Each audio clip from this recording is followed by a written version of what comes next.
BetSafe. Lažybos gyvai.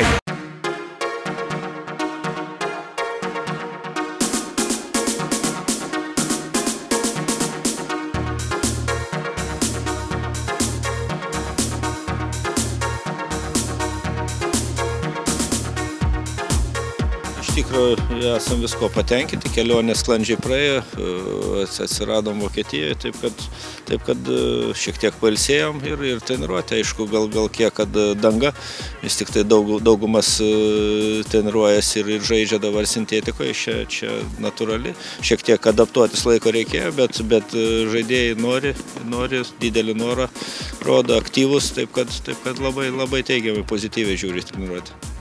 Turim šiek tiek, nesam iki galo dar visi, kaip sakyt, kartu.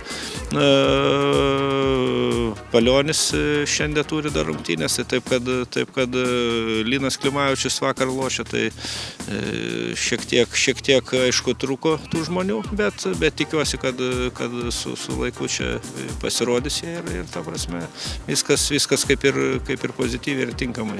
Tų dienų iš tikrųjų nėra daug, tų treniruočių irgi per daug, tai bandysim paderinti teorinius tokius pokalbius, vaizdo medžiagos analizę su praktiniam pratybom ir aišku, kur daugiau dėmesio skirsim taktikos veiksmam, derinti ir kad supratimas atsirastų tarpusavio žmonių, kadangi vis tik tai iš daugelio klubų ir senokai viens kitą matė, tai taip kad reikės visus tos faktorius įvertinti ir pasirinkti, vadinkim, optimalią sudėtį.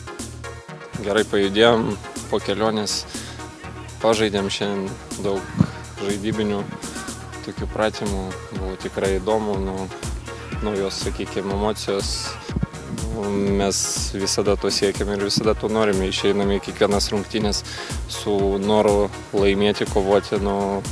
Čia ir dabar tos pirmos rungtynės su Liuksemburgu svarbiausiai gerai pradėti, tai pažiūrėsit, kokiuose klubuose dabar žaidžia jų žaidėjai, tai tikrai labai stipri rinktinė ir nacijų lygoje ir praeitą ciklą atrankos į pasaulio čempionatą tikrai labai gerai žaidė, buvo atėmę taškus net iš prancūzų pasaulio čempionų, tai kad čia tikrai nėra lengvas varžovas, žinom, kad laukia sunki kova, tam ir ruošiamės.